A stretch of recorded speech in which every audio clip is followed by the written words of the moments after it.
Good morning, good morning. All right, it's your brother JD Naja. Word of truth with JD Naja. Time to bop on GMS, these motherfuckers, man. Oh my God. I'm so sick of these dudes talking about, oh, Israel's the only one that's going to ever be saved. The Gentiles can't make it. I'm going to try and do this calmly. Welcome to my channel. Word of Truth with JD Naja. Coffee with JD Naja. Oh. Prophetic truth with JD Naja. Cheers.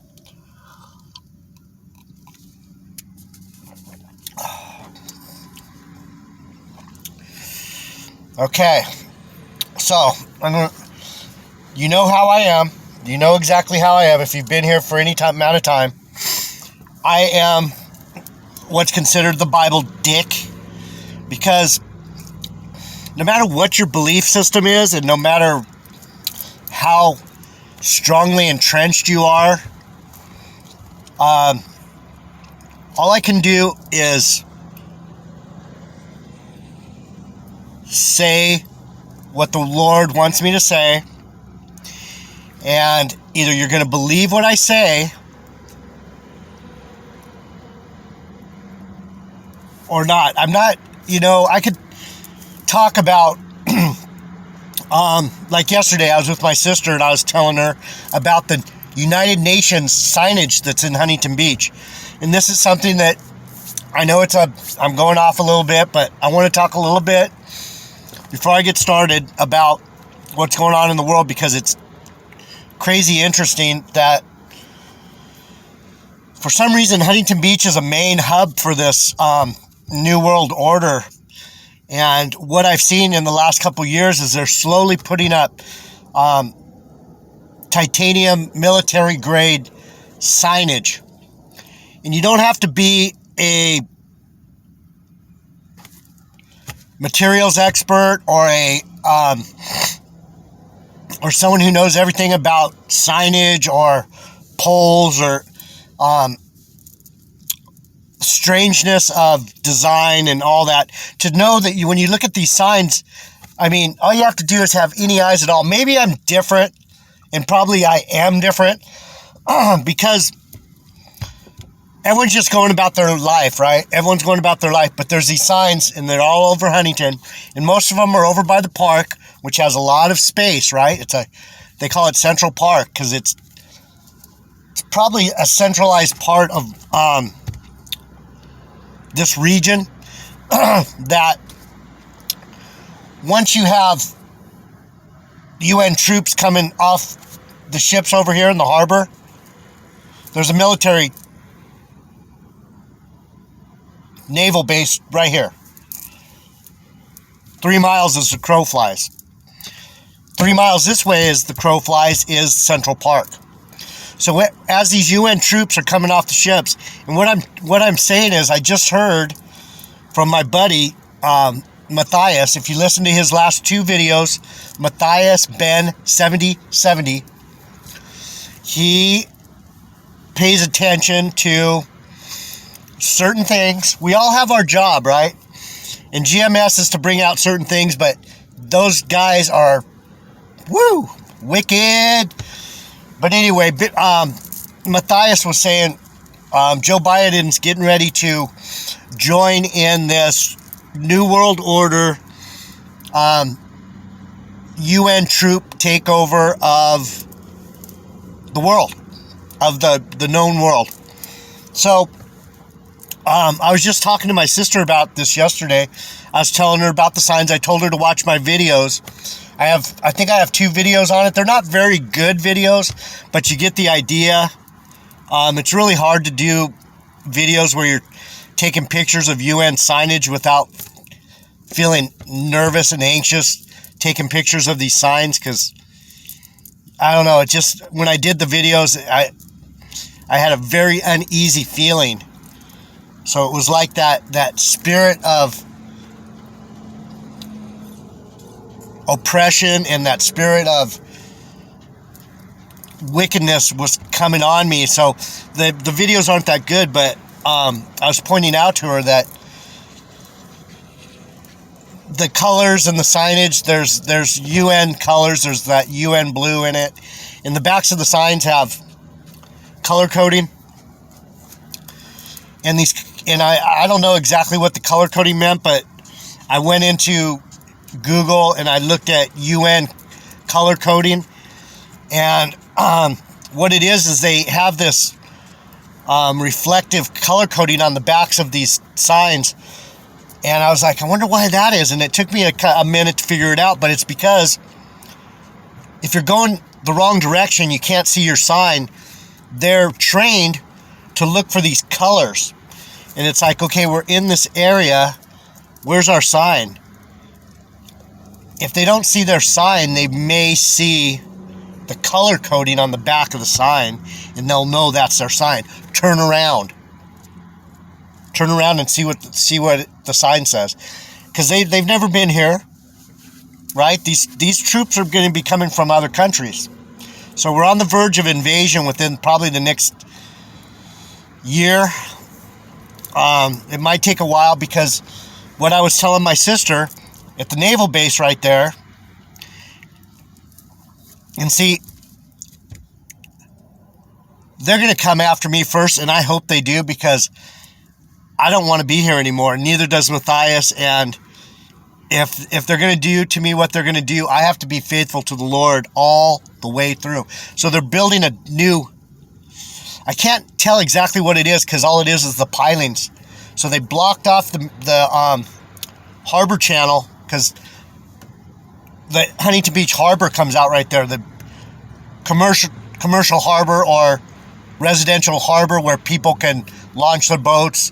The people that live in the harbor with all the money, they come out. So they built a new jetty between the harbor for them to go out and the side that the military's on. And they've been working on this for a couple years now. From what I can see, I don't know what part of this process I came in on, but anyway, they're putting pilings in on the other side where the military base is, and they are either putting a huge dock or they're putting some kind of pier where they can drop off these UN troops. So we are in these last days, and we're heading for some bullshit. So if you're going to listen to GMS and their nonsense, you're going to end up with the wrong mindset. And so what I'm going to do today is one more time, in one more book, in one more prophetic message, I'm going to try to explain to you what this book is saying about salvation, about a kinsman redeemer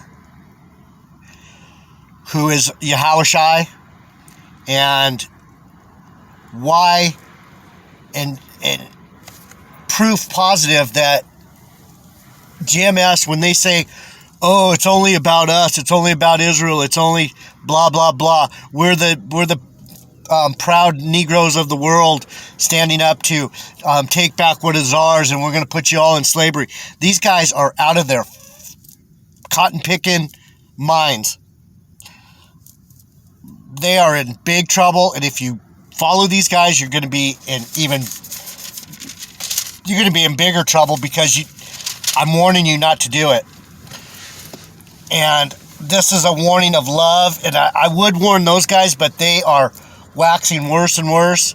This is going to be a 2-parter, possibly a 3-parter. We're going into the book of Ruth, and the book of Ruth shows how King David came from the line of a Moabitess. His fatherly line, definitely Judah. But when you read the story of Ruth, you understand how the Lord is going to it's a metaphor for bringing in the Gentiles. And it's simple, it's short, it's not confusing, you can't just jump around. Do you ever hear One West bring up Ruth? Hell no. You know why? Because it blows their whole flunky religion completely out of the water.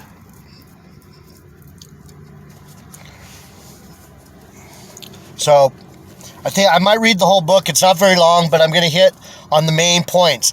And one of the main points that you got to understand, I've said it before and I'll say it again. Bethlehem Ephrata, my people of Judah, Benjamin, are the ones that understand this shit. It's not Judah. Judah, the scepter has departed from Judah. When Shiloh came, when Yahushua came, the Lord said, you wicked niggas are done. You wicked niggas. I mean, I'm going back to niggas because that's what these guys are. They are wicked niggas. And if the shoe fits, wear it. And I'm not apologizing. These guys have no couth. They have no sense. They have no ability to repent. They have no humility. They are pushing, and they won't relent. So the videos that got me set off was Vocab Malone was arguing in a video with I think it was Tazariak was mediating, and they were debating who is an Israelite, and it turned into a shit show. And the dumb Hebrew Israelite that was defending One Westism, he was just a piece of work. And you know, Vocab, you could say a lot of things about Vocab, but at least he's got some class, and he's got some calm, and he's got some peace about him. Me, I don't have that. There's no way I could hold my passion when dealing with these monkey brains. I asked Vocab, let me get on there and debate these guys. He's probably thinking, whoa, I like his message, but this guy will ruin it for us. And to a certain extent I do, because I'm not easy to listen to, but I'm telling you the truth, and that's why it's so hard to hear. Besides the fact that I am that, and that's what makes it more difficult. Vocab's fighting for me from a place of over there. I'm fighting for my people from right in the middle of the fight. And that's where it's hard to swallow some of this nonsense. These damn by the way, Jay Hall, I listened to a couple GOCC videos. These guys are a lot closer to reality for sure. Though at least I'm thinking GOCC might be the one group out of those Hebrew Israelites that have it right. Some people were arguing GOCC takes money from their congregants and this and that, and that's kind of pharisaic. But when you look at the truth of the Bible, people that are coming on to Judah, they need to pay tribute. If they're coming on to our people, they need to pay tribute. So what he's saying, what they're standing for there is that you got to understand that this isn't, and this is where the book of Ruth will train track that same theme, that you have to want it. You have to want to believe what this word is saying. If you want to fight it like GMS and claim all kinds of nonsense, go right ahead. Go right ahead. If you're going to ride with those stupid idiots, you're doing it to your own hurt. So we're going to go through the book of Ruth, and I'm going to point these things out to you as we go. I am not the best at breaking things down and saying, look at this, but I'll get to the main points. And there's always stuff I miss. Every time after I do a message, I go back and I think, damn, I forgot to bring this really good point up. But I usually get through to what I'm saying. So this is going to be at least a 2-parter. So this is the book of Ruth, and it's about kinsman redeemer. So who's going to redeem the Gentiles? Yahushua. How's he going to do it? Through people wanting to come onto him, wanting to stay by him, walking in his ways, going with our laws, our people, Judah, Benjamin, Levi, Ephraim, and the rest. So here it goes. Now it came to pass in the days when the judges ruled. This is the book right after Judges. So when you think of Judges, at the end of Judges, that's the place where Benjamin had to take new wives. They had to go into Shiloh and take wives. So they were taking wives that weren't their wives. They weren't their people, to repopulate their people. So Benjamin's the smallest. Out of you, Bethlehem Ephratah, the smallest of the tribes of Israel, the least of them, will come the branch. So out of Judah, Benjamin, not just Judah, in fact, more Benjamin. That's where people get mixed up. And the Lord put the book together this way so those wicked Judites would stumble, because he hates them. He hates their shit. Here we go. Now it came to pass in the days when the judges ruled that there was a famine in the land, and a certain man of Bethlehem, Judah, get it? Right? It's funny, I was listening to GMS Basics, and I didn't realize how often this guy said, right? Right? Right? Who are you trying to convince, dude? Right? Right? Right? No, wrong. Right? Bethlehem, Judah, what's that? Bethlehem Ephratah. This man came from my people. Bethlehem Ephratah, Rachel, Benjamin, Jacob, Rachel, Benjamin, Bethlehem. Get it? Right? Fucking monkeys. Went to sojourn in the country of Moab. He went to Moab, and he and his wife and his 2 sons. And the name of the man was Elimelech. And the name of his wife was Naomi. And the name of the 2 sons were Mahlon and Chilion. Ephrathites of Bethlehem, Judah. Right? First two paragraphs. Where were they from? Benjamin of Judah, Ephratah, Bethlehem, Ephratah, right? Salakia. I am so tired of teaching the Bible the right way, and no one's here. And it's fucking hilarious in a way. I'm telling you what it is, straight up, from the horse face's mouth. But no one will touch me. And they came into the country of Moab and continued there. And Elimelech, Naomi's husband, died, and she was left and her 2 sons. So Naomi's there with her 2 sons. They're my people. They're Benjamites,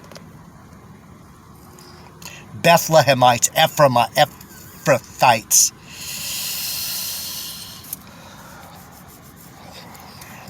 And they took them wives of the women of Moab. The name of one was Orpah, and the name of the other Ruth. And they dwelt there about 10 years. So, the 2 sons took Moabite wives, right? Heathen wives. Heathens. Pagans, heathens, Moabites. So, GMS's whole theme on you don't marry. You only have heathens as concubines. No. You might. Your brain might be thrashed like that. I don't know what's wrong with you people. It says right here in the book, they took Moabites as wives. My people, Bethlehem Ephrata, the least of the flock. So tired of being disrespected in this book by wicked ass niggas. And Mahlon and Chilion died, and also both of them, and the woman was left of her 2 sons and her husband. So what happened? The 2 boys died, and all that was left was Ruth, Naomi, and the other one. What's her name? Orpah. 3 women left. All the men died. All the seed died. Judah. No men, just these women. And 2 of them are heathens. Orpah and Ruth are Moabites.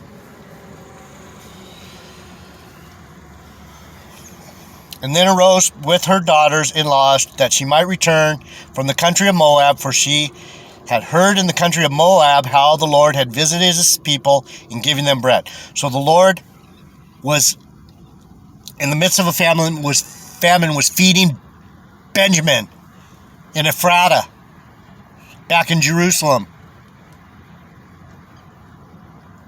So they went back there because there was a famine.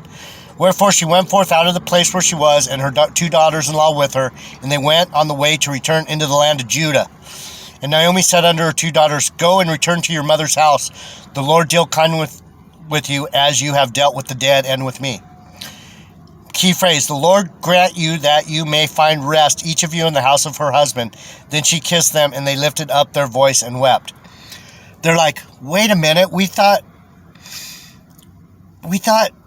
this was going to be different. We thought we were going to be in a good family. We thought we were going to be in the family of Benjamin, of Ephrata. I thought we were going to have Ephrathite children. They were so sad.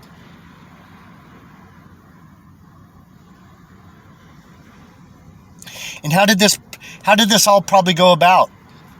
Probably because when Elimelech was over there in whatever land over there by Shiloh, where the Benjamites went into the fields to take these wives, that's how he found Naomi.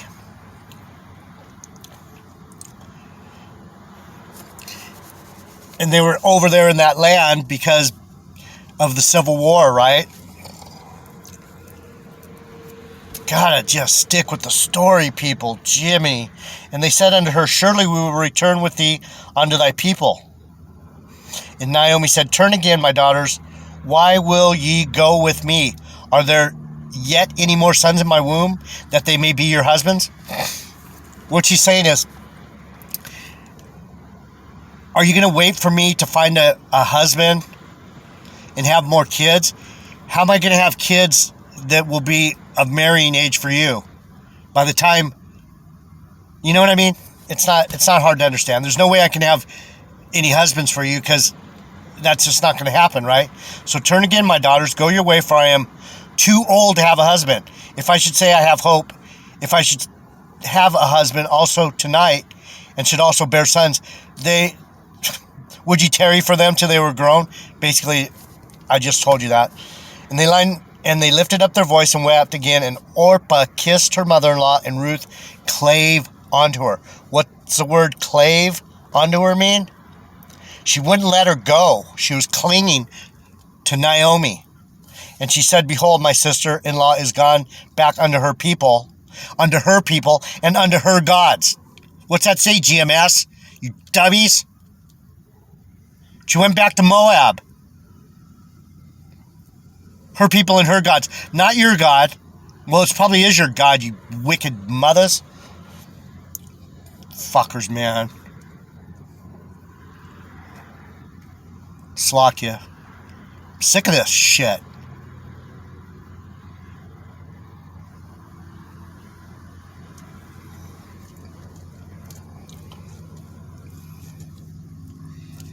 All the way from Malkama to Tahar to Rakar to friggin' Ramlab Remnant Saved, 144, whoever that dude is, Las Vegas shit downs. They all come out with the same thing. Let's talk about how the Gentiles can't make it. Let's talk about... Oh, you wicked, hateful people, man. You think I'm hateful? Look at... I'm all pissed and I'm all angry. You think I'm hateful? No, you guys are... You're being hateful with a straight face, man. You're not even... You're like, no, man, we're all good. We're Judah. We got it rocking, baby. Bitch asses. And Ruth said, entreat me not to leave thee, or to return from following after thee, for whither thou goest I will go. What does that harken back to? GMS? Wherever the Lord goes, we follow. Wherever he goes, we go. That's why it says it that way. Do you know anything about literature? You guys make me sick.